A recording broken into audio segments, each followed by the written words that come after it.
सत्य को बताना चाहते हैं। how important it is to be anointed. और अभिषेक होना, अभिषिक्त होना या अभिषेक प्राप्त करना कितना महत्वपूर्ण या जरूरी है। You know, Christian has to be anointed if you want to be an effect, if you want to be an effective witness in the body of Christ. यदि आप मसीह के शरीर के अंग होकर के एक प्रभावशाली होना चाहते हैं, तो एक मसीह होने के नाते जरूरी है कि आप अभिषिक्त हों, आपका अभिषेक हो। Because without anointing upon your life, क्योंकि आपके जीवन में बिना अभिषेक के you cannot achieve anything. आप अपने जीवन में कोई भी प्राप्त नहीं कर सकते। Yes. कुछ भी प्राप्त नहीं कर सकते। You will be a powerless and you will be an empty person if you are not anointed with the Spirit of God. यदि आप परमेश्वर के आत्मा के द्वारा अभिषेक नहीं प्राप्त किए हैं, तो आपका जीवन जो है एक खालीपन रहेगा और प्रभावहीन रहेगा। And anointing doesn't come to you cheap. और अभिषेक जो है वो आसानी से या सस्ते तरीके से आपके जीवन में नहीं आ सकता। No, anointing cannot come to you cheap, and God cannot anoint a vessel which is not clean. और जो अभिषेक है वो आसानी से या सस्ते रूप से आपके पास नहीं आएगा। और दूसरा पहलू ये कि अशुद्ध बर्तन को परमेश्वर कभी भी अभिषेक नहीं करते। First and foremost, the first key to anointing is you should be a clean vessel before God. और जो अभिषेक होने की जो पहला शर्त है, पहली जो कुंजी है, वो ये कि आप पवित्र या शुद्ध हो। You know, when Joshua, जब यहोशू was to enter when Joshua wanted to cross Jordan, और जब यहोशू यरदन नदी को पार करना चाह रहा था, to claim victory over the land, उस देश पर जय प्राप्त करने के लिए God said, परमेश्वर ने कहा, sanctify the people of Israel. इस्राएल के लोगों को पहले पवित्र कर। You know? See, the God I told you this morning, the God we worship is a God who expects perfection in our life. और परमेश्वर जिसकी हम आराधना करते हैं, सुबह में इस बात को बताया आपको, वो परमेश्वर हमारे जीवन में सिद्धता को चाहता है। And also holiness in our life. और साथ ही हमारे जीवन में पवित्रता की मांग करता है। So before victory, how many of you want to see victory in your life? कितने लोग आप में से अपने जीवन में कामयाबी चाहते हैं, जय चाहते हैं, जयवंत होना चाहते हैं? You know, first and foremost is you have to sanctify yourself. और इसके लिए प्रथम पहले आपको जय पाने, जयवंत होने से पहले अपने आप को पवित्र होना या पवित्र करना जरूरी है। That was the first commandment God gave Joshua. और ये पहली आदेश थी यहोशू के लिए जो परमेश्वर ने उसे दिया Before he entered the promised land. उस प्रतिज्ञा के देश में प्रवेश करने से पहले He told Joshua उसने यहोशू से कहा, that sanctify yourself. अपने आप को पवित्र कर। Let us turn to Joshua. आइए हम यहोशू की पुस्तक को निकालें, व्यवस्था विवरण के बाद 6वीं पुस्तक।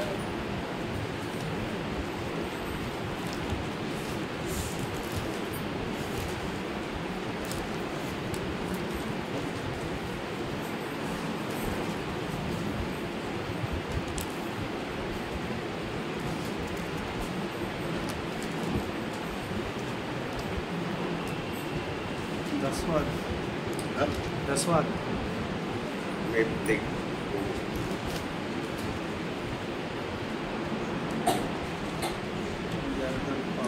I don't know, I'm not getting the verse, but it says in Joshua that God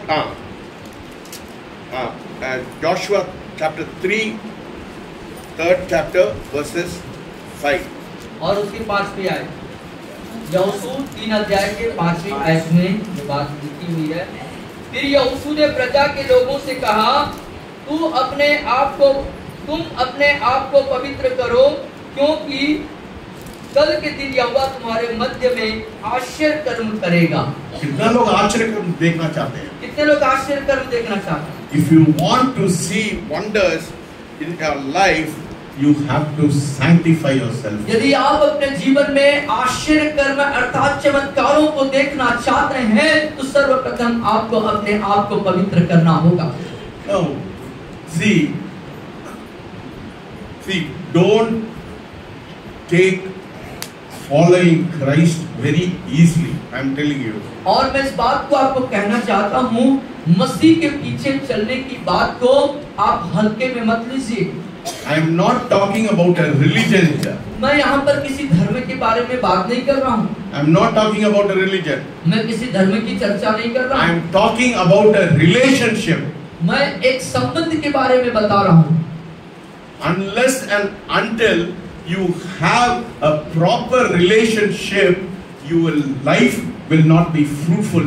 जब तक कि आपका संबंध परमेश्वर के साथ सही मायने में नहीं होता, सही तरीके से संबंध प्रभु के साथ आपका नहीं है, आप अपने जीवन में कदापि फलवंतित नहीं होंगे। No.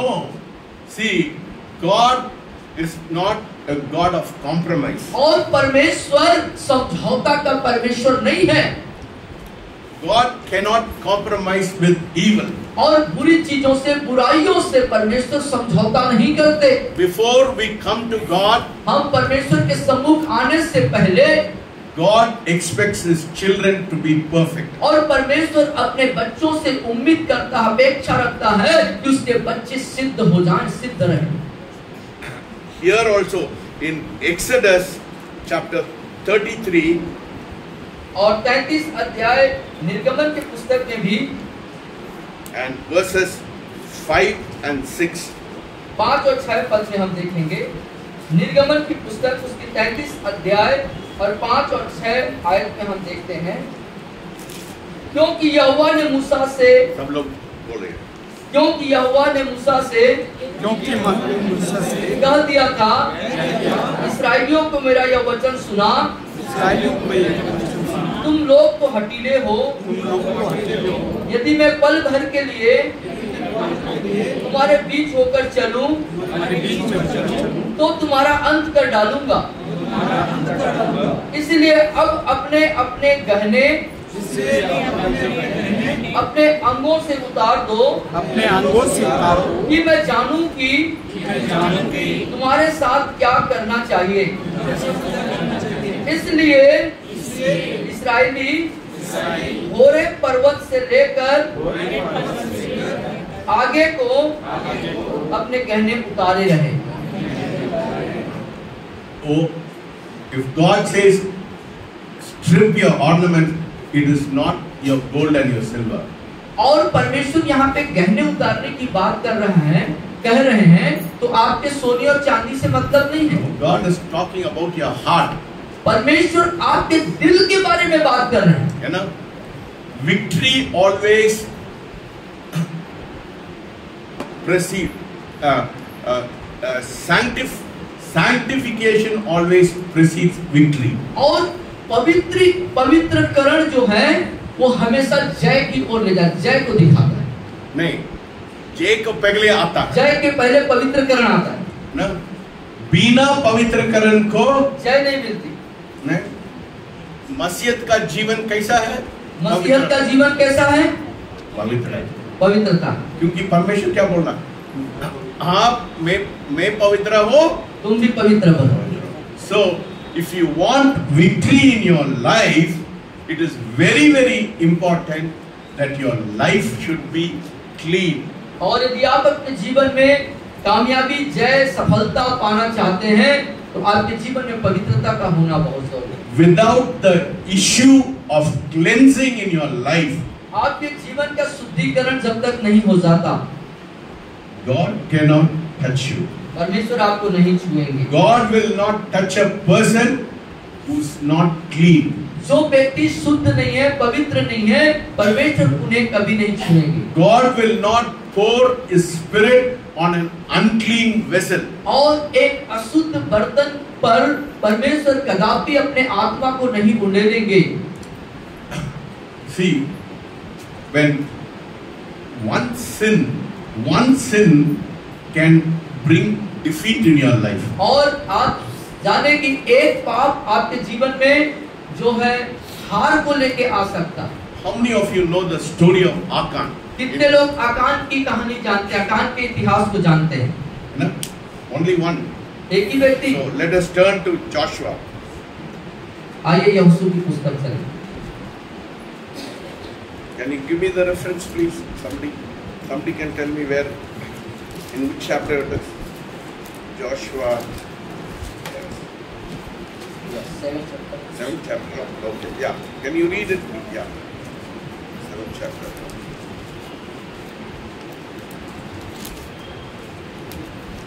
Okay. Verse 13 पढ़िए। और 13वीं आयत में हम देखेंगे, उठ प्रजा के लोगों को पवित्र कर। सब लोग बोलिए, बोलिए। उठ प्रजा के लोगों को पवित्र कर। उठ प्रजा के लोगों को पवित्र कर। उनसे कहा सवेरे तक अपने अपने को पवित्र कर रखो, क्योंकि इस्राएल का परमेश्वर कहता है, हे इस्राएल तेरे मध्य में अर्पण की वस्तु है। इसलिए जब तक तू अर्पण की वस्तु को अपने मध्य में से दूर न करे, तब तक तू अपने शत्रुओं के सामने खड़ा न रह सकेगा। समझ रहे? कितना लोग शैतान से जय पाना, शैतान के ऊपर जय पाना चाहते हैं। You want victory? आप लोग जय पाना चाहते हैं, सफलता, जय, कामयाबी, जयवंत होना चाहते हैं। And now many of you come from practices which is you have come with practices and things in your house which are accursed in your life. और आप ऐसे you have come out from I don't want to use that word. आप लोग, आपका जो पिछला जीवन बहुत प्रकार के चीजों की उपासना, आराधना, वस्तुओं की आप करते थे, जिससे आपके जीवन में एक श्राप बना हुआ था। उन चीजों से होकर के आप आए हैं। Because if there is an accursed thing in your life, यदि इस तरह की मतलब कि श्रापित चीजें या अर्पण की वस्तु, श्रापित चीजें वहां पर है आपके घर में, आपके जीवन में, है ना? So go back home.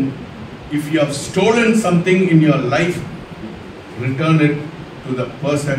कोई भी एक भी छोटा सा बर्तन किसी से आपने ले लिया, वापस दे दो। और यहाँ तक कि हमारे पिछले जीवन में हम इस बात को देख पाते हैं कि पुराना अभ्यास हमारा कैसा था, किसी का कुछ ले लिए तो कुछ नहीं होता, चलेगा। तो पिछले जीवन में प्रभु में आने से पहले बहुत सी ऐसी वस्तुएं आपने किसी से बिना अनुमति के, चोरी करके, जबरदस्ती, चुपचाप से ले लिए हैं और रखे हुए हैं, तो जाएं वापस और उसे वापस करें।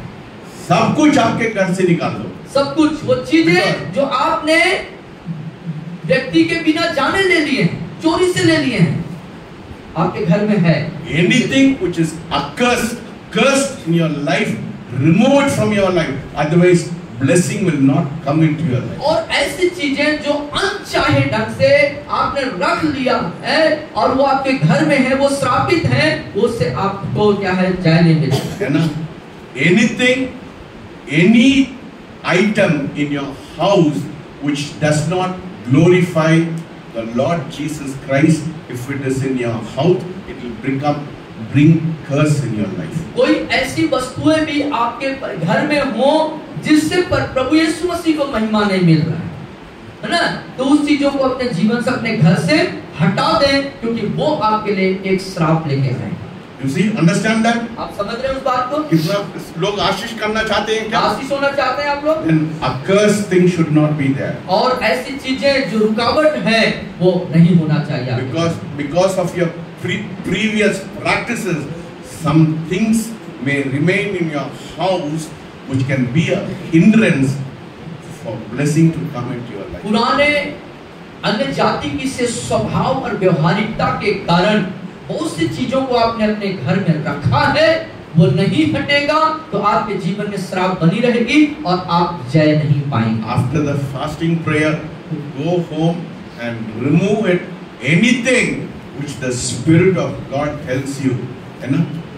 और उपवास प्रार्थना के बाद वापस जाएं तो परमेश्वर का आत्मा आपको बताएगा वो कौन कौन सी चीजें हैं, उसे अपने घर से बेदखल करो। There was I know in my church there was a doctor. और मैं आपके कलीसिया में एक डॉक्टर थे, He was very close to God. और वो परमेश्वर के बहुत निकट थे।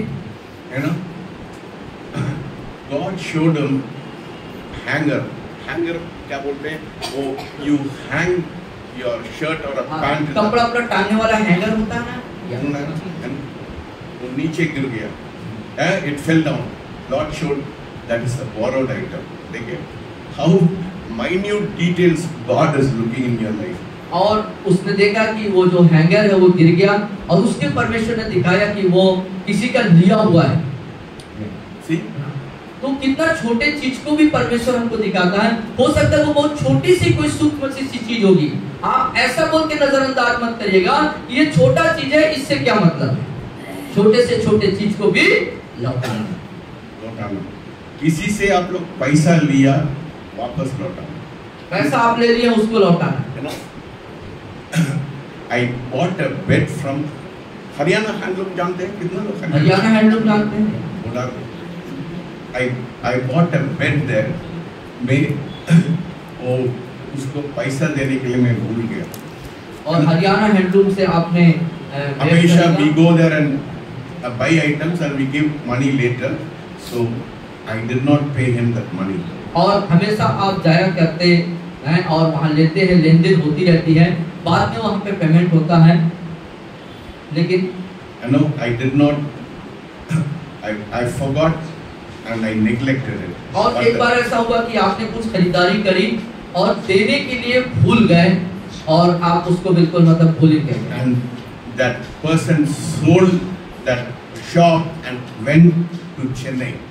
और वो व्यक्ति दुकान को बेच दिया और चेन्नई गए। The Lord told me you have to return that money. और परमेश्वर ने मुझसे कहा कि वो पैसा तुमको उसको लौटाना देना। I did not know the address. उस पता को मैं नहीं जानता था। मैं वो एड्रेस को मैंने ढूंढ लिया। उस एड्रेस को आपने ढूंढा, पता को ढूंढा। And I gave back the money to him. और फिर मैंने उसके बकाये जो राशि थे, जो पैसा ये देना था उसको, उसे मैंने ईमानदारी से लौटा दिया। See, किसी को पैसा को, किसी को चीज को हम रखना है, फिर शराब तो है। यदि हम किसी के चीज को किसी को नहीं लौटाए, जबरदस्ती रख लिए, बेईमानी कर गए, तो वो हमारे लिए श्राप हो जाए। That's what it says. There is an accursed thing in your life. और ऐसी चीजें, small things can stop you from big victories in your life. और एक छोटा सा भी वस्तु यदि वो अनचाहे ढंग से है आपके जीवन में, तो वो आपके जय को रुकावट बन सकता है। I called that person and I said, I failed to give you the money. Please feel sorry. I'm returning it. मैंने वापस। और आपने उन्हें बुलाया और आपने उसे क्षमा याचना मांगी कि मैं देने में देर कर दिया या भूल गया, जो भी है, और उसके बाद आपने उसको वापस। See, if I don't have a clean life, यदि मेरे पास साफ जीवन नहीं है तो मैं इधर खड़े नहीं हो सकता। इधर मैं खड़े नहीं हो सकता। मेरा my word will not carry weight. और जो मेरा वचन जो है, मेरा वचन नहीं संभाल सकता। You know, that is why when people call me say, sir, आपने प्रार्थना किया, मेरे जीवन में बहुत प्रभाव हुआ। और इसीलिए लोग कह सकते हैं या कहते हैं आज कि आपकी दुआओं से मेरे जीवन में असर हुआ या काम हुआ। Hallelujah. Our life should be clean. और इसीलिए हमारा जीवन साफ होना चाहिए। आप खड़े हो जाओ, आप खड़े हो। See, this Sunday, ये संडे को बताया मेरा पूरा रोशनी से भर गया। और इस रविवार उसने बताया कि एक दिव्य ज्योति का उसके जीवन में आया। मैंने बोला परमेश्वर, वो शीतल को बोला मेरा पूरा तरफ आग से भरा है, और उसके बोला वो रोशनी से भरा। मैंने परमेश्वर बोला क्यों मेरे को नहीं बता? Why are you not telling me? Why are you not telling me? You are telling others about me. Why are you not telling me? और सर के जीवन में शीतल को बताया कि उनके चारों तरफ एक प्रकाश है, आग है, और उस भाई को बताया कि उनके चारों तरफ एक रोशनी और प्रकाश है। तो आपने खुदा से कहा, पूछा कि प्रभु आप मुझे क्यों इस बात को प्रकट नहीं करते, बताते नहीं हैं, दूसरों को क्यों बता रहे हैं? And the Lord told me, if you tell people, they will not believe. ओ प्रभु ने बताया, सर को बोले यदि तुम उस बात को लोगों को बताओगे कि मेरे साथ ये है, तो लोग विश्वास नहीं करेंगे। वो गवाह, ये गवाह है ना। कहने का मतलब है कि आपके लिए लोग क्या कहते हैं वो गवाही। वो गवाह, मैं कुछ बोलते हैं, कुछ भी बोल सकता, बट वो प्रभाव नहीं होता। दूसरे लोग क्या बोलेंगे वो गवाही है ना। When your life is clean, जब आपका जीवन साफ होता है, the fire of God will surround. तब परमेश्वर की आग से आप घिरे हुए होंगे। God will surround. परमेश्वर की उपस्थिति आपको घेरा बांधे। See how important it is if you want anointing in your life. यदि आप अपने जीवन में अभिषेक चाहते हैं, तो इसलिए आपके जीवन में कितना जरूरी है ये बातें। है ना, life should be clean. जीवन साफ होना चाहिए। Without the issue of cleansing in our life, और हमारे जीवन में सफाई या पवित्रीकरण का मामला नहीं, उसके बिना we cannot go to a spiritual height. हम उस आत्मिक जीवन के उच्च स्तर में नहीं पहुंच सकते। है ना? You will enjoy a intimacy with God. और तब आप जो है परमेश्वर के साथ उस घनिष्ठ रिश्ते का आनंद उठा पाएंगे। है ना? And this morning, I'm not telling this to boast, but I want you to have that same hunger in your life. और मैं अपनी बड़ाई के लिए नहीं, परंतु मैं चाहता हूँ कि वह अनुभव आपके जीवन में भी हो, इसलिए मैं इस बात को आज कहता हूँ। आज की सुबह This morning I was counting money to give to pay for the PF money. और PF के लिए आप देने के लिए आप पैसे को गिन रहे थे। Lord said, you know what? See, I never had that thought about God. I was very busy counting the money. और मैं परमेश्वर के बारे में उस समय कुछ विचार नहीं रखा था, कुछ सोच नहीं रखा। मैं अपने जो नोट की गड्डी है उसको गिनने में व्यस्त था। You know what the Lord said? तब प्रभु ने क्या कहा मालूम है? Do it fast. I miss you. और इस काम को जल्दी निपटा, क्योंकि मैं मैं तुझे खो रहा हूँ, मैं तुझसे मुलाकात करना चाहता हूँ। Hallelujah. Hallelujah. That is the kind of intimacy God wants to have. और इस तरह के घनिष्ठ संबंध को, रिश्ता को खुदा हमारे साथ बनाना चाहता है, आपके साथ बनाना चाहता है। Why He wants intimacy? Because He wants you to be fruitful and He wants your life to be fruitful. और क्यों ऐसे घनिष्ठ संबंध परमेश्वर चाहता है? इसलिए कि आपका जीवन फलवंतित हो और दूसरे भी फलवंतित हो जाएं। You know, there was a girl from Chimri. और चिरवी से एक लड़की थी। She ran out from a house. और वो अपने घर से कहीं चली गई। ना, उन लोग घर के लोग बहुत निराशा में था। I told them within 6 months that girl will come to your house. और आपने ऐसा बोला कि 6 महीने के अंदर वो लड़की वापस आ जाएगी। है ना? I got a phone call from Chibri saying 5 महीने के अंदर वो लड़की मेरे घर। और चिरविरी से मुझे एक फोन कॉल आता है कि 5 महीने के अंदर अंदर वो लड़की वापस आ जाए। You see, so your weight, your words will carry weight. और आपका जो वचन है वो वचन को लेके जाएगा। Every word. That's what. See, what does the Bible say? Samuel, it says, not one word of Samuel fell to the ground. और सामवेद का एक वचन भी भूमि पर नहीं गिरेगा। नहीं गिरा है, नहीं गिरा। नहीं गिरा है। क्यों? क्यों नहीं गिरा? संबंध, रिलेशनशिप, आपका संबंध परमेश्वर के साथ कैसा है? बोलिए मेरा संबंध, बोलिए मेरा संबंध। Relationship is very important. और परमेश्वर के साथ आपका संबंध जो है बहुत मायने रखता है ना? I am not asking you to do some kind of a ritualistic practice here. और मैं आपको किसी प्रकार के रीति रिवाज की कार्यों को करने के लिए हम नहीं कह रहा हूँ। उसमें कोई वो there is no power in your rituals. आपके रीति रिवाज में कोई सामर्थ्य नहीं है ना? Don't do this, don't do that. शनिवार को मत करना, बुधवार को मत करना, उसमें कोई प्रभाव नहीं है। And your relationship, how is your relationship with God? और परमेश्वर के साथ आपके संबंध कैसे हैं?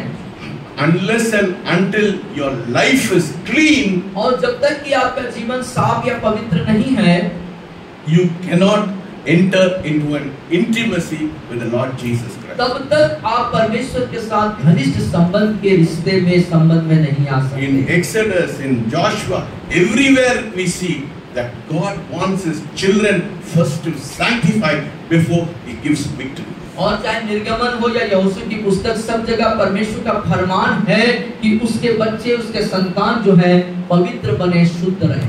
No, बहुत लंबा प्रार्थना करने में परमेश्वर प्रभाव नहीं होता है।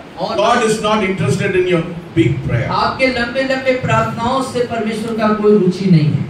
First, your life matters very important. और सबसे पहली बात, आपका जीवन कैसा है, ये मामला, ये बातें मायने रखता है। How is your heart before Him? परमेश्वर के सम्मुख आपका दिल, आपका हृदय कैसा है? You know, it is not that I am perfect. I don't say I am a perfect person. और मैं ये नहीं कह रहा कि मैं कहता भी नहीं कि मैं सिद्ध व्यक्ति हूँ। See, when I fall, when I slip, His mercies upholds me. When I fall, when I slip, when my foot slips, is 93, Psalm 93 निकालिए। और भजन 93 में हम उसको स्पष्ट करेंगे।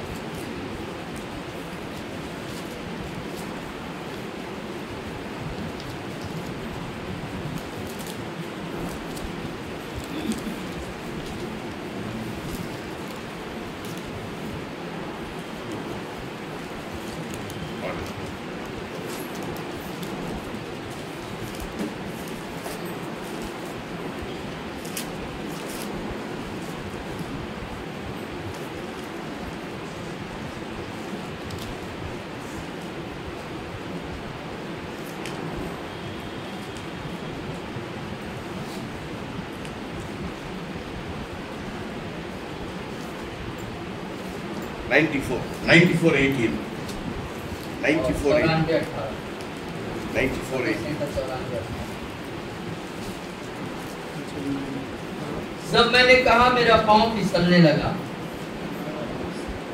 बोलिए जब मैंने कहा मेरा पाँव फिसलने लगा, तब हे यहोवा तेरी करुणा ने मुझे थाम लिया। As long as you live in this world, you cannot be perfect. और जब तक इस संसार में आप जीवित हैं रहेंगे, आप सिद्ध नहीं हो सकते। No, you cannot be perfect. आप एकदम से पूरा सिद्ध नहीं बन जाएंगे। You will make mistakes. आप गलतियां करेंगे। But the person who realizes his mistake will immediately repent. लेकिन वो व्यक्ति जो अपने गलतियों को मान लेता है, वो जो है सही के दायरे में आ जाता है ना? The moment you slip, you repent, God will perfect. और जिस समय आपके पांव फिसलते हैं या कोई गलतियां हो जाती हैं, आप गलतियों में गिर जाते हैं, लेकिन उसी क्षण यदि अपनी गलतियों को मान लेते हैं तो आप सही के दायरे में। Yes, that is how the anointing works in your life. और यही वो बात है, अभिषेक जो आपकी जिंदगी में कार्य करता है ना? The anointing is not a luxury for very few people. और जो अभिषेक है वो कुछ लोगों के लिए है, ऐसा नहीं। बोलिए अभिषेक मेरे लिए है। बोले अभिषेक मेरे लिए है। सब लोग हाथ उठा सब लोग बोलिए मेरे लिए है। It is not for Sir or it is not for Sagar, it is not for Ravish or Manmohan. और हम 4 लोग के लिए है ऐसा नहीं है। It is for everybody. ये हर एक प्रत्येक सब के लिए। The anointing isn't a luxury for few people. और ये कुछ लोगों के लिए आरामदायक है ऐसा नहीं। It is God's design for all people. और ये जो अभिषेक है परमेश्वर के द्वारा से सब लोगों के लिए निर्धारित की गई। Hallelujah. Why you need anointing? और आपको अभिषेक की क्यों जरूरत है? Isaiah 10:27 पढ़िए। 10:27 से नबी Isaiah 10:27 और 10:27 मेरे पीछे बोले निकालिए सर। 10:27 जैसे उस समय ऐसा होगा कि उसका बोझ तेरे कंधों पर से और उसका जुआ तेरी गर्दन पर से उठा लिया जाएगा और अभिषेक के कारण वह जुआ तोड़ डाला जाएगा। See, why you need anointing? अब आप देख सकते हैं कि अभिषेक क्यों जरूरी है। Every shackle, every bondage in your life should be broken. For that, anointing is needed in your life. और आपकी जिंदगी के हर एक बंधन, हर एक चैन टूट जाए, तोड़ डाले जाए, इसलिए अभिषेक आपके जीवन में जरूरत है, जरूरी। In scripture, वचन में oil represents God's spirit setting someone apart. और तेल जो है अभिषेक को दिखाता है, मतलब परमेश्वर उस व्यक्ति को अलग कर रहा है। In the Bible, oil is used for setting apart a person. और बाइबल के अंदर तेल को अभिषेक के रूप में इस्तेमाल किया जाता है, मतलब उस व्यक्ति को अलग किया जाता है। If you see in Psalm 133, Aaron was anointed with oil. और भजन संहिता 33 में यदि आप उस बात को देखेंगे तो हारून है वो तेल से अभिषेक किया गया और उसको अलग किया। So anointing as oil symbolizes anointing of God. और तेल जो है प्रतीक है परमेश्वर के द्वारा अभिषेक होने का। Why God wants to anoint you? और परमेश्वर क्यों आपको अभिषेक करना चाहते हैं? God wants to anoint you to empower you. परमेश्वर आपको सामर्थ्य देने के लिए अभिषेक करना चाहते हैं। To do what you cannot do with your own strength. उन कार्यों को करने के लिए जिसे आप अपने स्वयं के शक्ति से नहीं कर सकते। ना? हम लोग बहुत कोशिश करते हैं, हम बहुत परिश्रम करते हैं, ये करना वो करना, बट सफलता नहीं आता क्योंकि अभिषेक नहीं रहता है ना। God anoints people to empower them. तो परमेश्वर लोगों को इसलिए अभिषेक करते हैं कि कल उनको सामर्थ्य मिले, है ना। बोलिए परमेश्वर मेरे को सामर्थ करने के लिए अभिषेक करते हैं। See, without anointing you will be an ordinary person. और बिना अभिषेक के आप एक साधारण जन होते हैं। The moment you are a Christian, you are anointed. और वो पल जब आप मसीह बनते हैं आप अभिषेक होता है। What is anointing? लेकिन अभिषेक क्या है? What is anointing? अभिषेक क्या है? Anointing is the presence of God. अभिषेक का मतलब परमेश्वर की उपस्थिति होना। Hallelujah. Hallelujah. That is why we cry, Lord, आपका उपस्थिति मेरे को चाहिए। और इसीलिए हम उसके सम्मुख बिलखते, चिल्लाते, रोते हैं कि प्रभु आपकी उपस्थिति मुझे दे दीजिए। Yes, when God's presence is there, when His anointing and God's presence are the same thing. और अभिषेक और परमेश्वर की उपस्थिति होना दोनों एक ही बात है। When the anointing is there, you are empowered and you will do things which you cannot do with your own strength. और जब अभिषेक आ जाता है या परमेश्वर की उपस्थिति जब आ जाती है, इसलिए कि आपको सामर्थ मिलता है कि आप उन कार्यों को कर सके, सामर्थ के कार्यों को कर सके जिसे आप अपने स्वयं के दम पे नहीं कर सकते। Hallelujah. समझ रहे?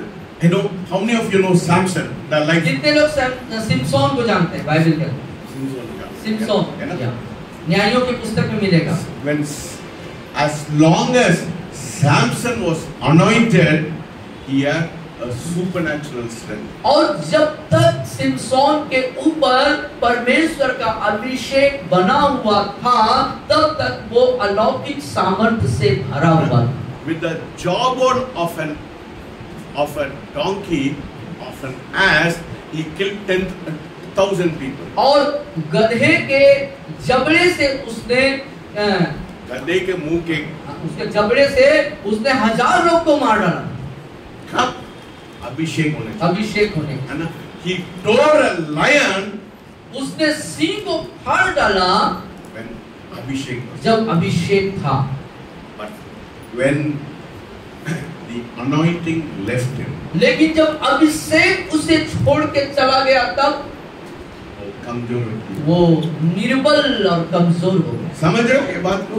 See the difference between being anointed and not being anointed. और अभिषिक्त होना और अभिषेक का नहीं होना, दोनों के बीच में कितना फर्क है आप देख सकते हैं। When you're anointed, you're empowered and you can do things what you cannot achieve with your own strength. और आप अभिषिक्त होते हैं, अभिषेक जब आपके ऊपर आता है तो सामर्थ को पाते हैं, इसलिए कि अपने आप उन कार्यों को कर सकें जो आप अपने दम पे नहीं कर सकते। I told you, every one of you is anointed. मैं आपसे कह सकता हूं, आप में से हर एक लोग अभिषिक्त हैं। Yes, that's what 1 John 1 यूहन्ना 2:20 says. और 1 John 1 यूहन्ना 2:20 1 यूहन्ना 2:20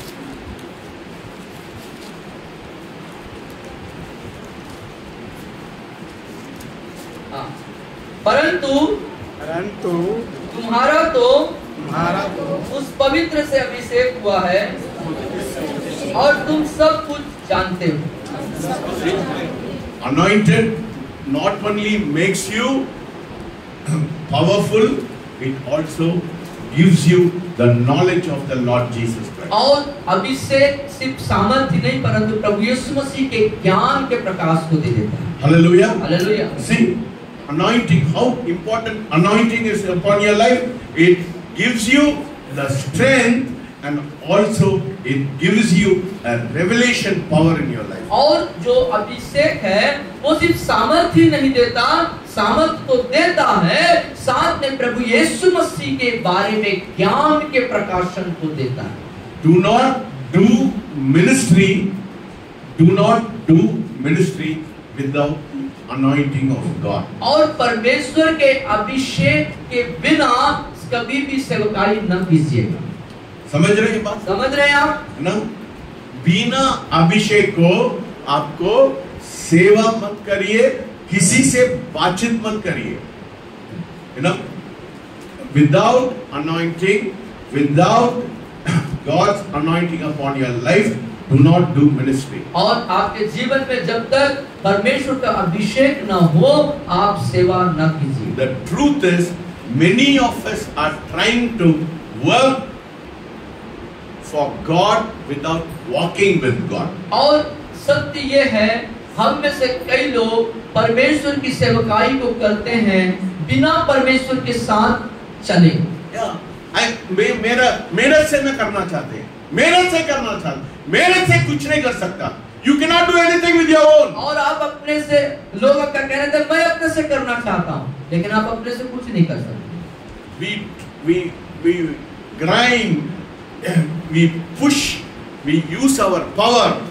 और हम अपने आप को धक्का देते, अपने आप को सामर्थ्य, अपने ताकत का इस्तेमाल करते, अपने आप को पूरा भर सकता है आप कोशिश करते। Then you tell God, Lord, I worked very hard. Why it is not working? और तब ऐसा भी हुआ कि आपके साथ कि प्रभु मैंने इतना परिश्रम किया, लेकिन एक काम सफल नहीं। सफल। ये एक व्यक्ति भी मेरे आपके पास नहीं है। और एक व्यक्ति भी आपके पास नहीं है, एक आत्मा आपने नहीं जीता। मैं 10 साल से मैं सेवा करते हैं, सिर्फ 20 लोग आते हैं। और 1 साल से मैं सेवा कर रहा हूँ, लेकिन मेरे पास सिर्फ 20 लोग। You know why?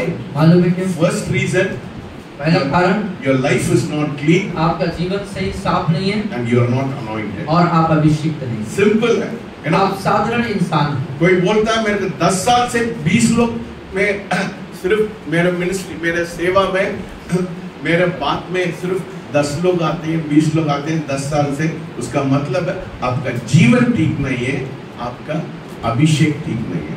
और यदि कोई ऐसा कहता है कि आज 10 साल की सेवकाई में भी मेरे पास 20 लोग हैं, तो मेरा जवाब होता है उनको कि आपका जीवन ठीक नहीं है और आप अभिषेक से नहीं भरे।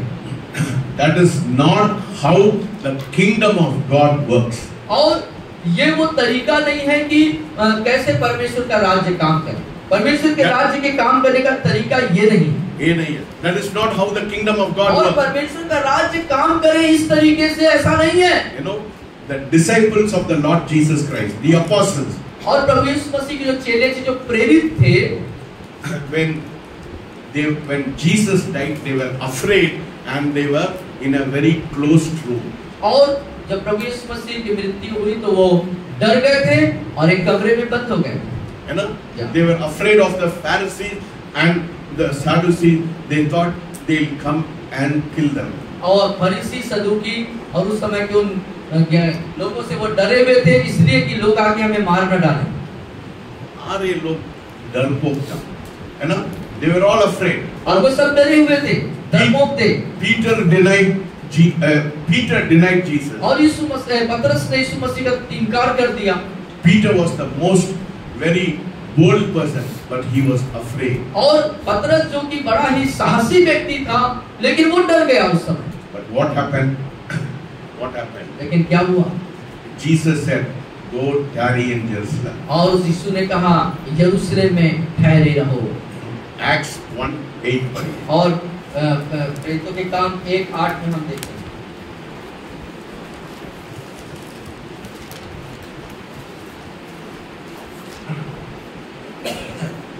परंतु बोलिए सब बोलिए लोग। मेरे पीछे, परंतु जब पवित्र आत्मा तुम पर आएगा तब तुम सामर्थ पाओगे और यरूशलेम और सारे यहूदिया और सारे सामरिया में और पृथ्वी के छोर तक मेरे गवाह होगे। When will the power come? कब सामर्थ आएगा? When the Holy Spirit, when the anointing comes. जब पवित्र आत्मा आएगा, अर्थात अभिषेक आएगा, है ना? Then you will be witnesses. तब आप गवाह बनेंगे। है ना? What happened? And Acts, let us read Acts 2:4. What happened? आइए 2:4, प्रेरितों के काम 2:4 इसको पढ़ें। वे सब, बोलिए ना, वे सब पवित्र आत्मा से भर गए और जिस प्रकार आत्मा ने उन्हें बोलने की सामर्थ दी, वे अन्य भाषा बोलने लगे। Yes. So in Acts 1:8 they were waiting for the Holy Spirit to be endued in power. और पवित्र आत्मा, प्रेरितों के काम 1:8 के अनुसार वे इंतजार कर रहे थे और पवित्र आत्मा का सामर्थ के लिए।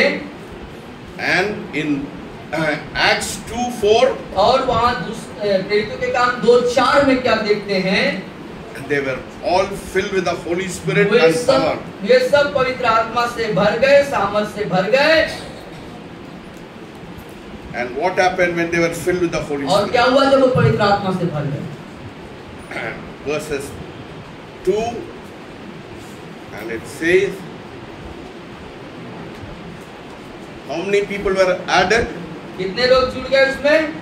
After Peter was anointed with the Holy Spirit, और पवित्र आत्मा, पतरस जब पवित्र आत्मा से भर गया तब क्या हुआ? एक डरपोक आदमी क्या हुआ? खड़े होके भाषण देने लगे। और पतरस जो इस वहाँ पे डरपोक बन गया था, अब वो साहसी बन के प्रचार करने लगा, भाषण देने लगा। What happened when he preached? और उसने जब प्रचार किया तो क्या हुआ? कितना लोग आया? कितने लोग आ गए? कौन सा वचन, कौन सा वर्ड है? जल्दी बताओ कहाँ पे लिखा है, जल्दी बताओ। 2:41 पर। हाँ या 41। 41, yeah. अतः जिन्होंने उसका वचन ग्रहण किया, बोलो ना, अतः जिन्होंने उसका वचन ग्रहण किया, उन्होंने बपतिस्मा लिया और उसी दिन 3000 मनुष्यों के लगभग उनमें मिल गए। कितना लोग मिल गया? कितने लोग मिल गए उसमें? कितना लोग?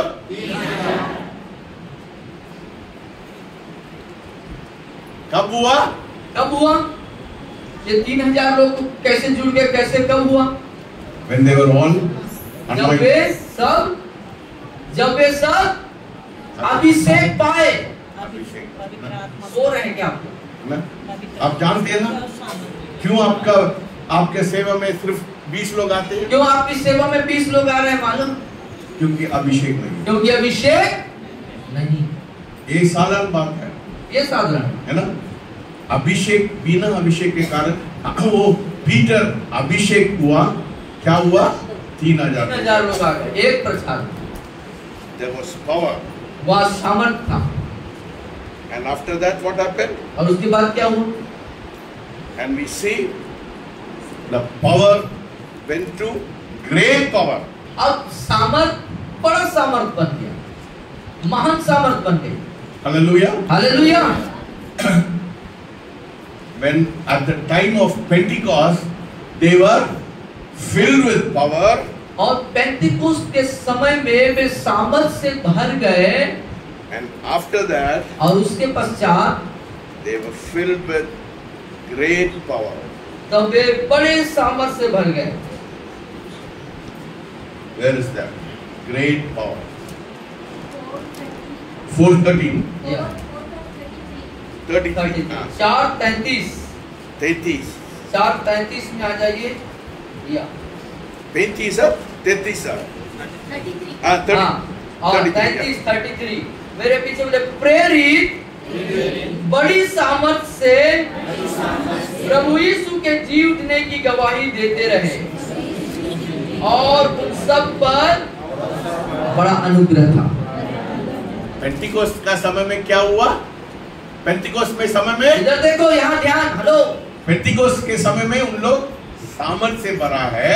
पेंटिकोस्ट के समय में क्या हो गया? सामर्थ से भरे हैं। फिर 3000 लोग आ गया। इस बार 3000 जुड़ गए। उसके बाद उन लोग सामर्थ, बड़ा सामर्थ, अब बड़ी सामर्थ से भर गए। प्रेरित बड़ी सामर्थ से, ऐसा लिखा है। प्रेरित मतलब चेले क्या हो गए? बड़ी सामर्थ, बड़ा सामर्थ। वर्सेस 4 पढ़िए। Acts of the Apostle 4:4. 4:4 को देखेंगे, मेरे पीछे बोले। परंतु वचन के सुनने वालों में से बहुतों ने विश्वास किया और उनकी गिनती 5000 पुरुषों के लगभग हो गई। हालेलुया। 3000 से क्या हुआ? कब? सामर्थ, बड़ा सामर्थ। हालेलुया। समझ रहे? आज ये the 3 days fasting prayer, God wants you to be filled with power and move on to great power. और इन 3 दिन के उपवास प्रार्थना में परमेश्वर आपको सामर्थ से बड़े सामर्थ की ओर अगुवाई करना चाहता है, लेके जाना चाहता है। Do you understand? आप समझ रहे हैं बात को? You know, you have come here with one purpose. आप यहाँ पर एक ही उद्देश्य से आए। Not to come here 3 दिन का सर थोड़ा खाना देता है खा के जाने के लिए नहीं है ना, है ना? Not for that. You have come to receive great power here. हम यहाँ पर आए हैं बड़ी सामर्थ को प्राप्त करने के लिए। बोलिए मैं इधर बड़ा सामर्थ लेने के लिए आया। बोलिए यहाँ मैं बड़ी सामर्थ लेने के लिए आया हूँ। That is the purpose of this 3 days fasting prayer. और यही उद्देश्य है इस 3 दिन के विश्वास प्रार्थना का।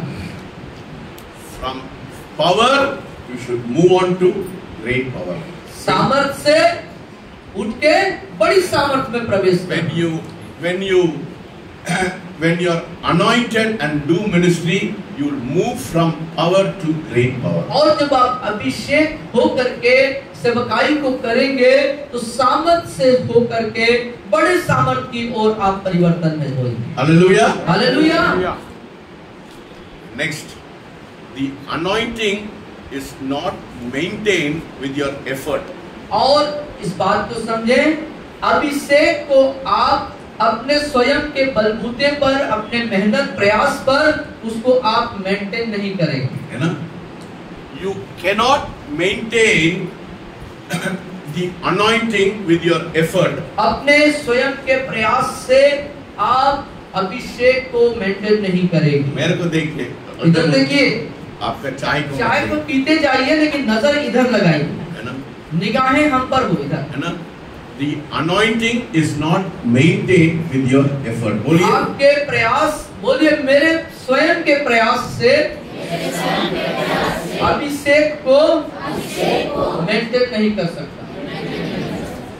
How can you maintain your anointing? अपने अभिषेक को आप कैसे मेंटेन करेंगे, कैसे संभालेंगे, कहना चाहिए। कैसे संभालेंगे? कैसे संभालेंगे भाई? With intimacy. घनिष्ठता, समझ रहे हो? अंतरंग।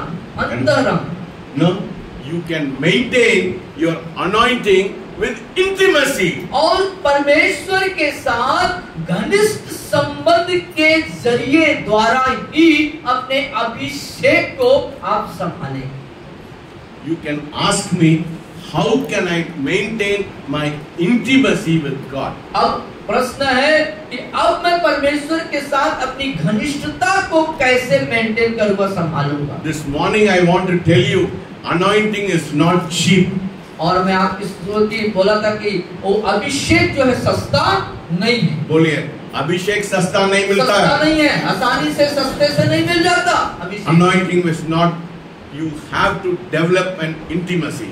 और अभिषेक को प्राप्त करने के लिए, अभिषेक को बनाए रखने के लिए अपनी घनिष्ठ जो संबंध है खुदा के साथ, उसको बनाए रखना जरूरी है। How can you maintain that intimacy? और उस घनिष्ठ रिश्ते को कैसे बनाएंगे?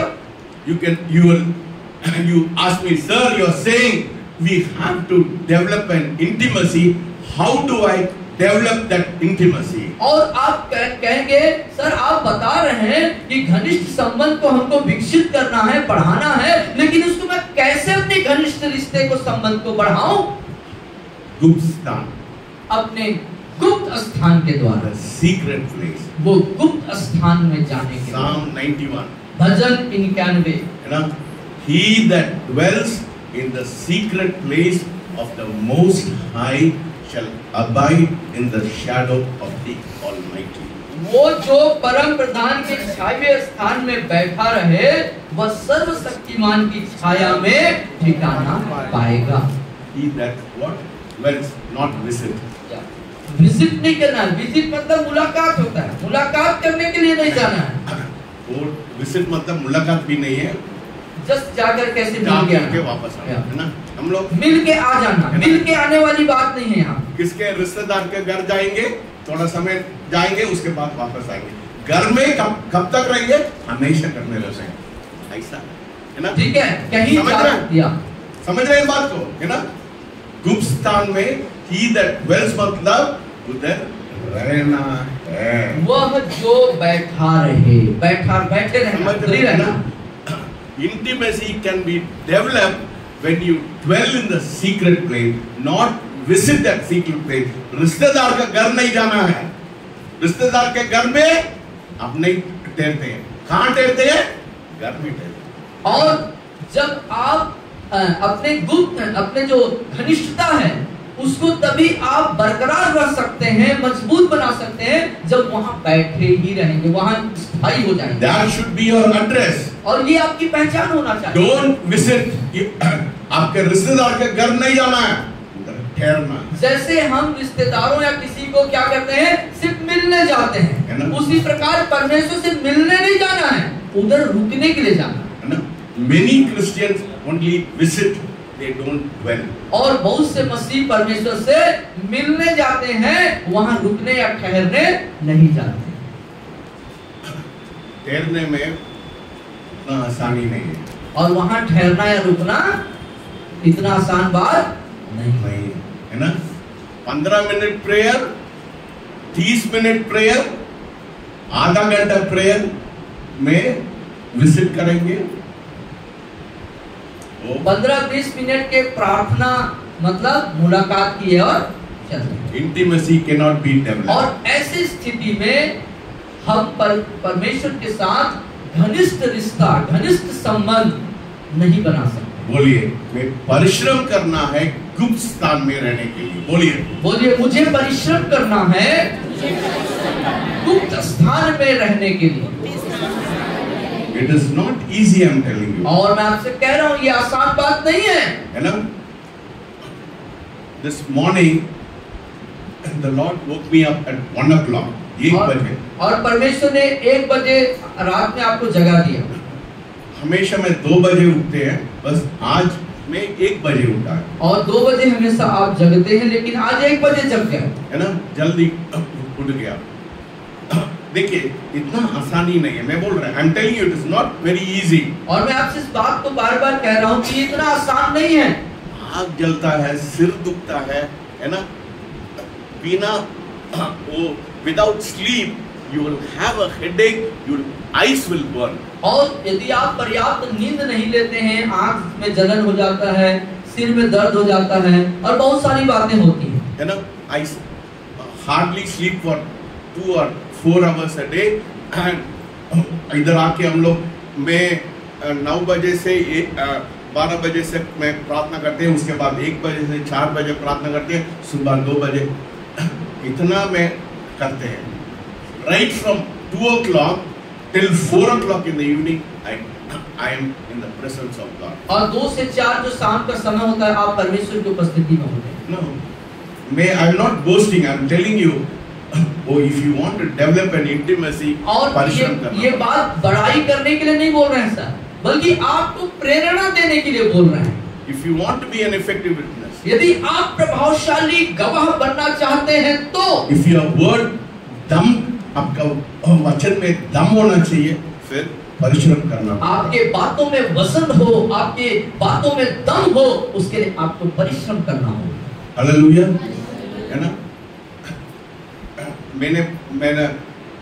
मैं अभी I don't want to say it, but I'm telling you, but this 4 days I am fasting, whole day fasting कर रहा हूँ। और कहना नहीं चाहता, लेकिन मुझे बोलना पड़ रहा है, ऐसा परिस्थिति है। 4 दिन का आपका उपवास प्रार्थना चल रहा है। मैं सुबह से शाम तक सिर्फ बासी पानी पीते हैं। और एक जो चावल डुबा करके रखते हैं, उसका जो थोड़ा सा माड़ा टाइप का पानी बन जाता है, बस उतना ही पी करके आप जीवन निर्वाह कर रहे हैं। मैंने बोला, I told my wife, let us not give morning breakfast to all the pastors who have come here. और आपने मैडम से कहा कि जो पास्टर आए हैं, उनको सुबह की नाश्ता न दिया जाए। Let them fast. और होने दे कि वो उपवास करें। My wife said, उन लोग गाँव वाले लोग, उन लोग को बहुत भूख लग रहा है, उन लोग को बहुत भूख लगता है ना?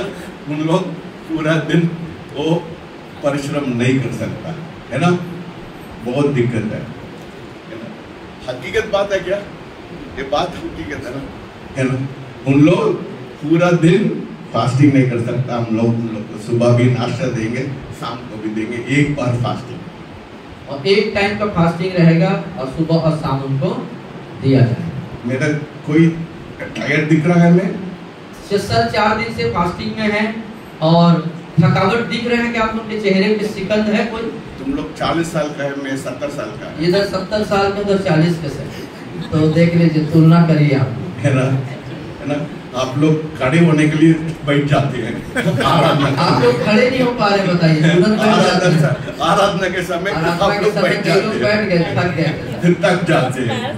पैर यही है, बुढ़ी हो गया ना, बुढ़ी हो गया ना, यही बात है ना, ये बात है ना?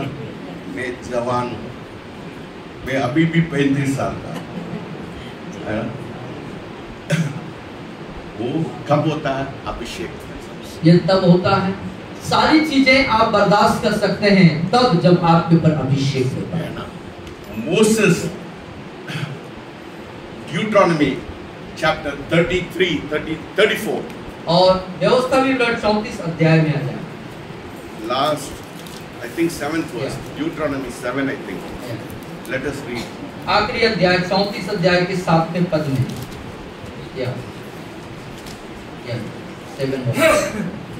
मेरे पीछे को देखो। मूसा अपने मृत्यु के समय 120 वर्ष का था, परंतु न तो उसके आंखें धुंधली पड़ी और न उसका पौरुष घटा था। कितना साल का था वो? कितने साल का था? 120 वर्ष सब का लोग था। बोले कितना साल का था? 120 साल का था। क्या हुआ? उसका आंख धुंधली हो गया क्या? आंख में धुंधल बनाया था? नहीं आया था। और पौरुष नहीं घटा था, मतलब उसकी शक्ति नहीं घटा था, ताकतवर था, जवान जैसे। क्यों ऐसा क्यों था उसके साथ? हमेशा अभिषेक में था, हर समय अभिषेक में होने के कारण। Anointing gives you the strength. और अभिषेक आपको शक्ति देता, शारीरिक शक्ति देता है। Hallelujah. हालेलुया। आप, if you want to do with your own strength, you will not be able to. और यदि आप अपने स्वयं के ताकत से करना चाहेंगे तो सफल नहीं हो सकते। So, intimacy has to be developed for the anointing to stay upon your life. आपके जीवन में अभिषेक बना रहे, इसलिए परमेश्वर के साथ आपके घनिष्ठ संबंध को प्रतिदिन विकसित करना जरूरी है। मैं आधा सब्जेक्ट भी मैं पूरा नहीं किया, बहुत ज्यादा है। ठीक है, anyway, I'll try to finish it within another 15 minutes. Okay. अगले 15 मिनट के अंदर हम समाप्त करने की कोशिश करेंगे। So, intimacy will be developed by going to the secret place and dwelling in the secret place. और जो घनिष्ठ संबंध है उसको विकसित करना, उसको बनाए रखना है, तो आपको परमेश्वर के साथ गुप्त स्थान का चुनाव करना होगा। If you want to sustain the anointing in your life, you have 3 practical steps. और वो अभिषेक आपके जीवन में बना रहे या उसको धारण किए रहे तो 3 प्रमुख चरण हैं, 3 प्रमुख कार्य हैं जिसे आपको करना होगा। Anointing will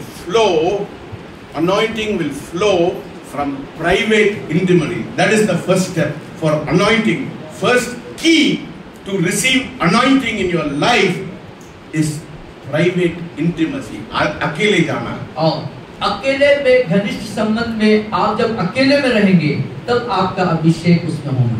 समूह से प्रार्थना करता वो अलग बात है। सामूहिक प्रार्थना अलग है, लेकिन व्यक्तिगत प्रार्थना अकेले में खुदा के साथ मिलना ये अभिषेक। How much of time are you spending alone with God?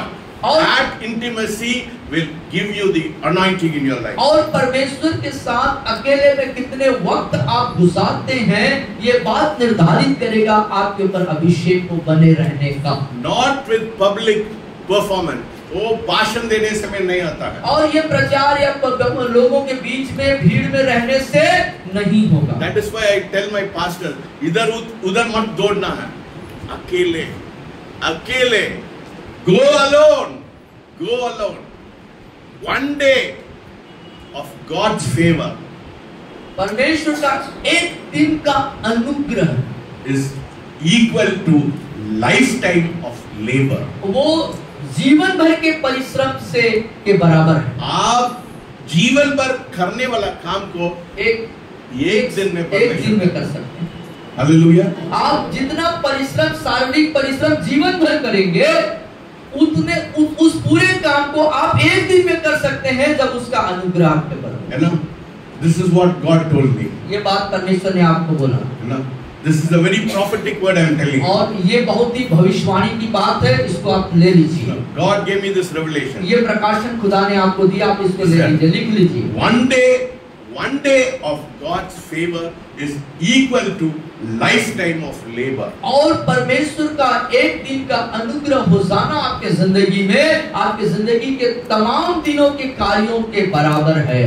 Yes, you see, it's very important. You one day, so spend your time alone with God. और इसीलिए अपना समय अपना वक्त प्रभु के साथ परमेश्वर के साथ अकेले में गुजारें। God does not call you for ministry. God wants you to stay with Him. परमेश्वर ने आपको सेवा करने नहीं परंतु अपने साथ रखने अपने साथ बने रहने के लिए बुलाया है। समझ रहे? आप समझ रहे हैं? It is more important, more than your ministry.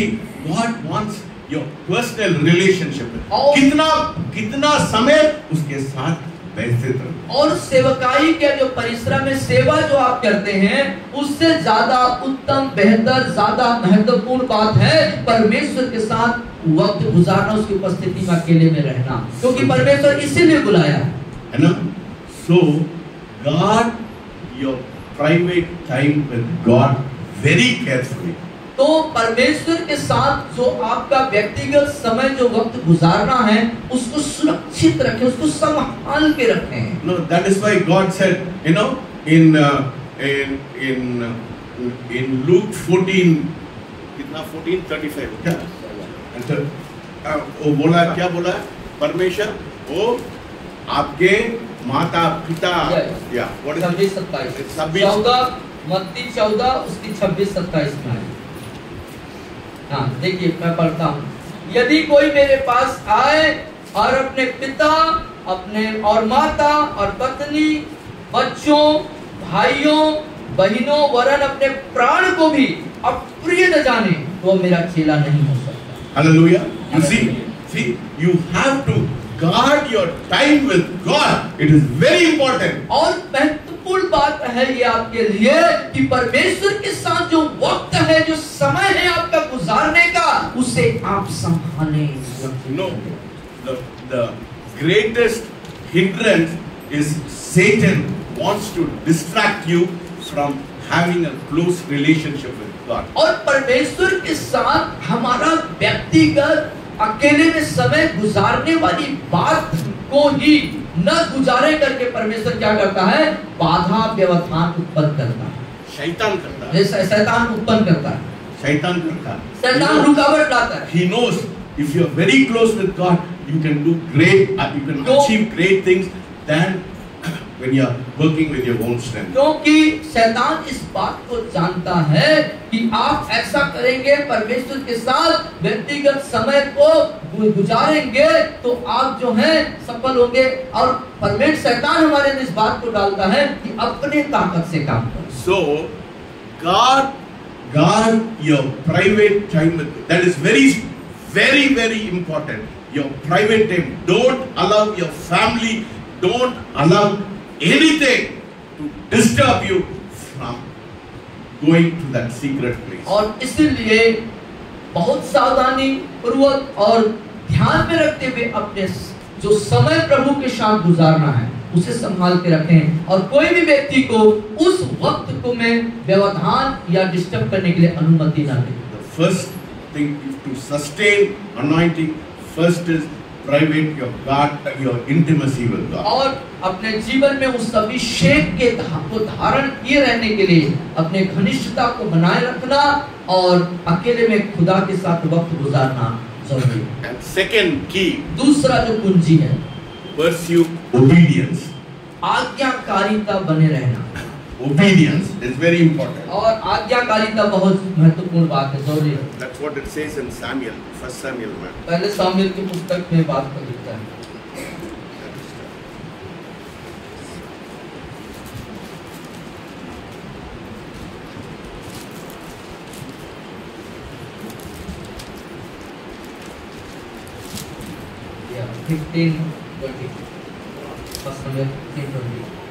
पहला सामुएल 15 अध्याय 22 पद।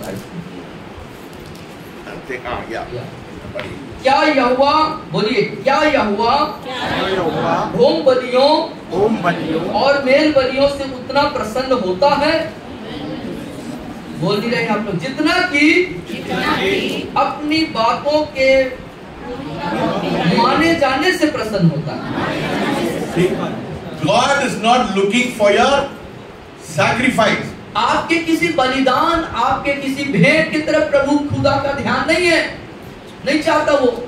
God is looking for your obedience. लेकिन परमेश्वर आपके आज्ञाकारी होने को पसंद करता है। So second key to your anointing, to sustain your anointing, is obedience in your और life. अभिषेक को अपने जिंदगी में धारण किए रहना, बनाए रखने की जो दूसरी कुंजी है वो ये कि खुदा के प्रति आज्ञाकारिता बनाए रखना। बोलिए obedience. बोलिए आज्ञाकारिता।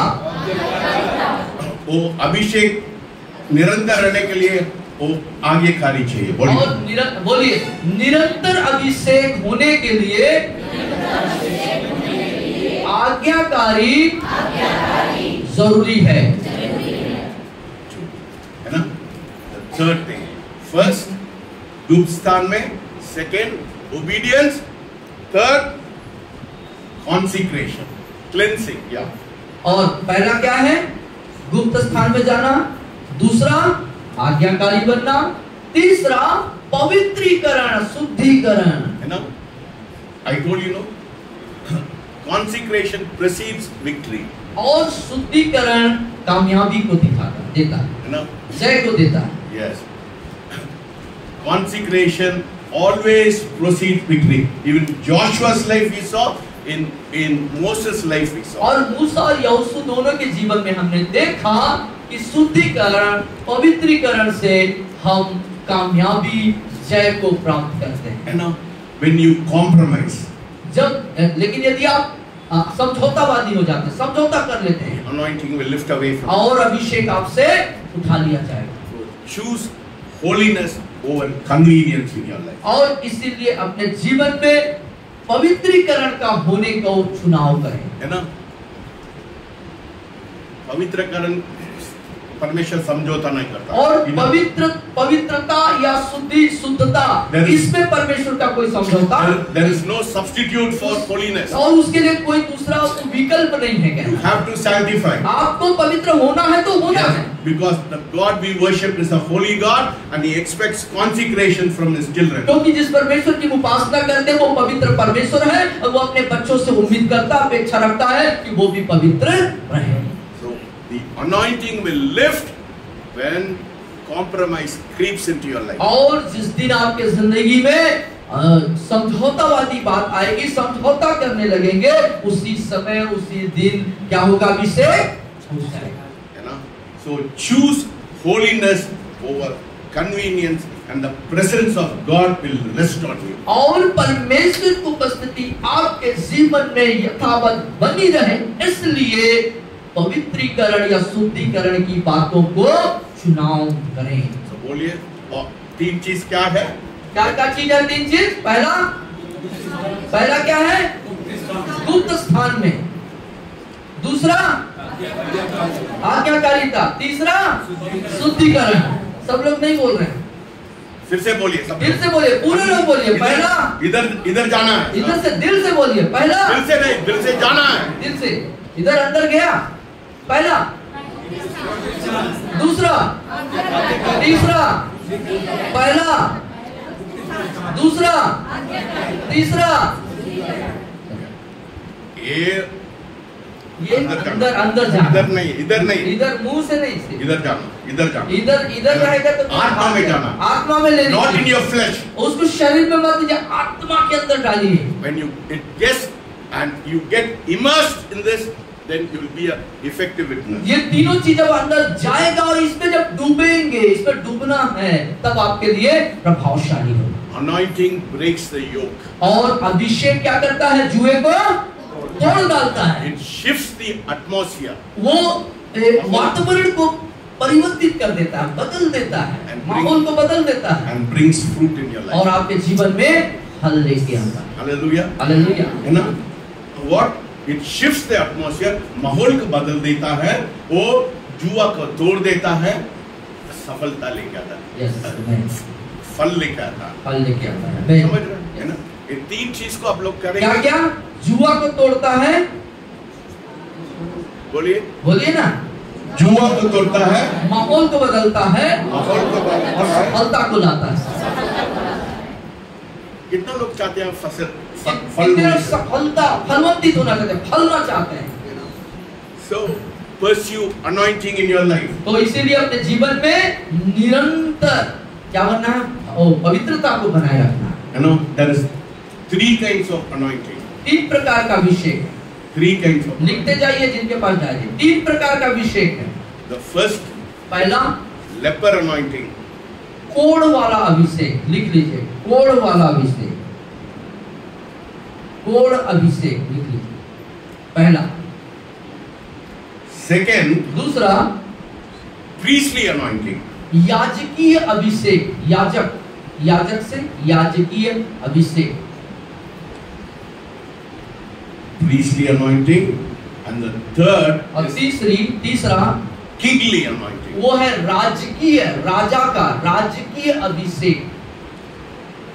What is that? First, पहला क्या है? leper anointing. कोढ़ अभिषेक। Second, priestly anointing. दूसरा याजकीय अभिषेक। And third, तीसरा kingly anointing. राजकीय अभिषेक।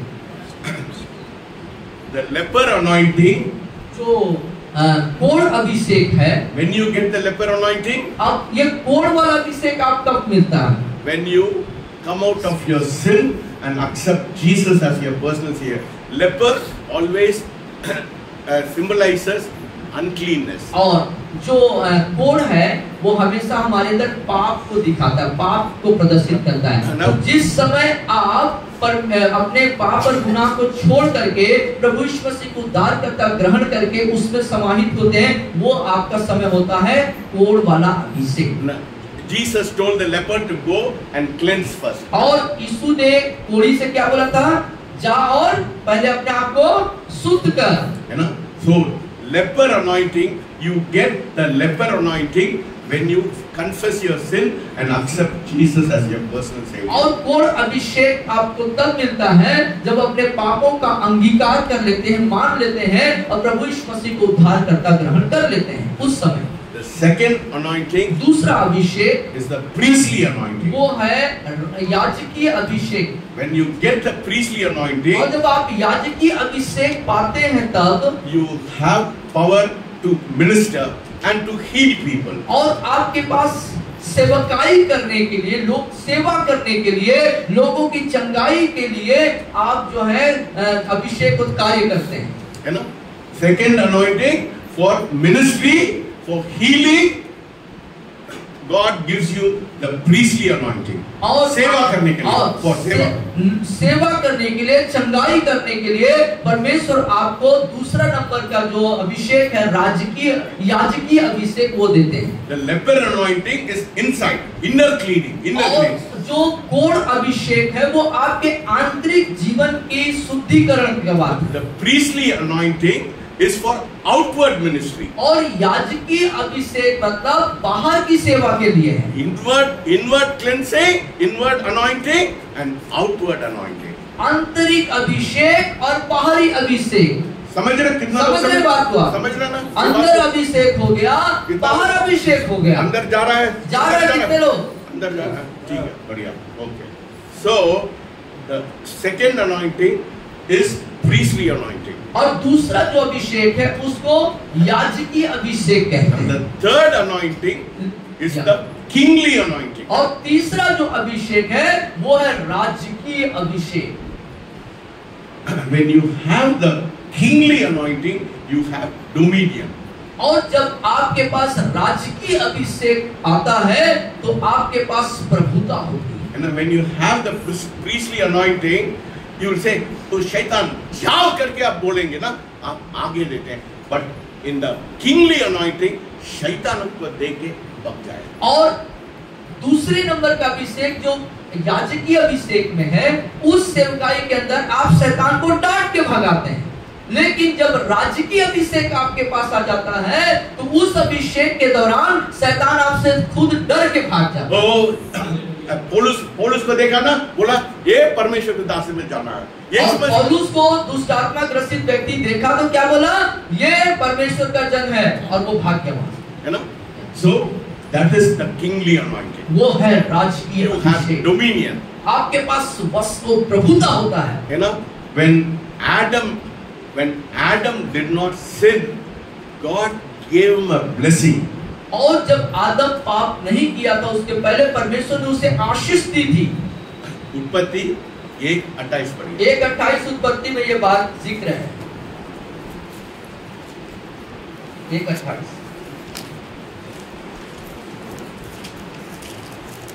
और परमेश्वर ने उनको आशीष दी, बोलो पीछे बोलो, और परमेश्वर ने उनको आशीष दी और उनसे कहा, और परमेश्वर ने उनको आशीष दी और उनसे कहा, फूलो फलो और पृथ्वी में भर जाओ और उसको अपने वश में कर लो और समुद्र की मछलियों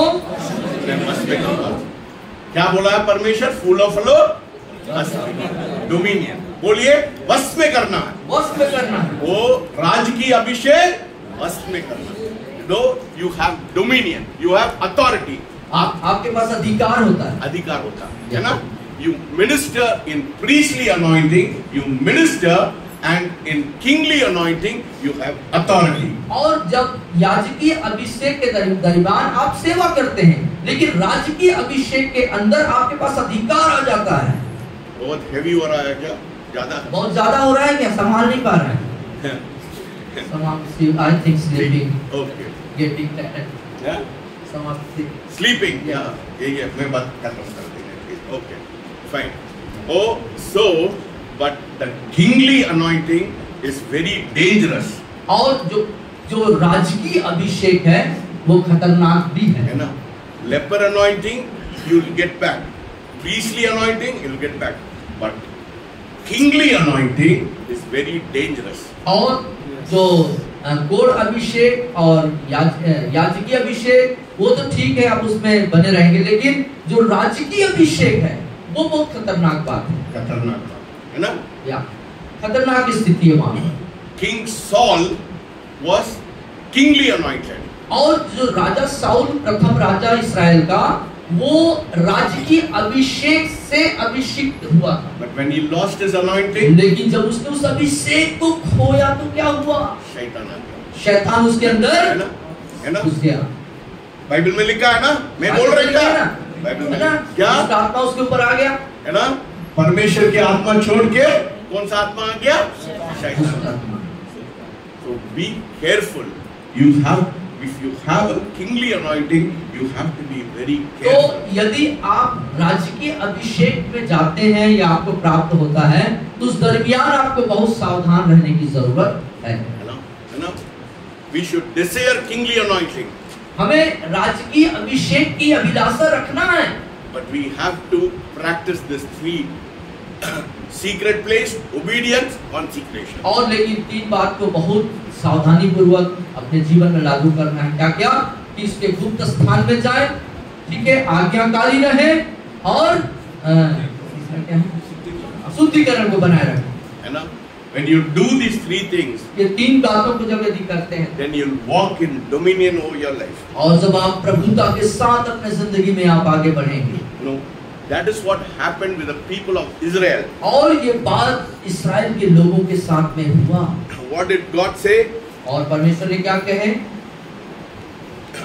Chapter 11 verses 7. Exodus chapter 11. 11 अध्याय निर्गमन की पुस्तक में आइए। 11 अध्याय पढ़िए। 7th verse. पर इस्राएलियों के विरुद्ध बोलिए, पर इस्राएलियों के विरुद्ध क्या मनुष्य, क्या पशु, किसी पर कोई कुत्ता भी न भौंकेगा, जिससे तुम जान लो कि मिस्रियों और इस्राएलियों में यहोवा अंतर करता है। अंतर दिखेगा ना? कोई भी कुत्ता आपको भोंक नहीं सकता है, समझ रहे हो? बोलिए, कोई भी कुत्ता मेरे को भोंक नहीं सकता, है ना? समझ रहे हैं बात? समझ रहे हैं? है ना? परमेश्वर अंतर करेगा। You and the heathens, God will make a difference. आप और अन्य जाति दोनों में परमेश्वर फर्क या अंतर रखेगा। ऐसा वाला जीवन होना चाहिए, ऐसे अंतर होना चाहिए, ऐसा जीवन होना चाहिए, फर्क होना चाहिए उससे हमारा जीवन। क्या what do you say for heathens? अन्य जाति, अन्य जाति लोग आपके बोलना है क्या है यार, मोहन के जीवन में क्या अंतर है, मेरे जीवन में नहीं है, मेरे को कमी हो रहा है ना? वही अंतर परमेश्वर करेगा। कोई भी वो आपके विरोध, कोई भी कुत्ता भी नहीं भौंकेगा। मनुष्य की बात दूर है, कुत्ते की औकात नहीं कि आपको भौंक दे। हालेलुया। हालेलुया। ना आपका पड़ोसी आपको डरता है, पड़ोसी आपसे डरेंगे, है ना? यही बोलता है। Let us turn to exodus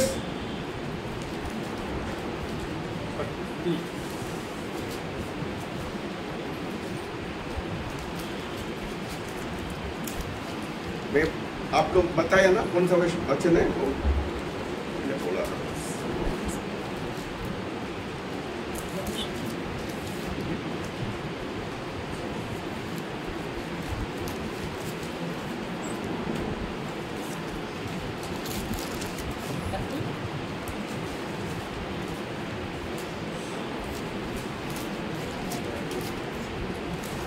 हाँ 23 निकालिए।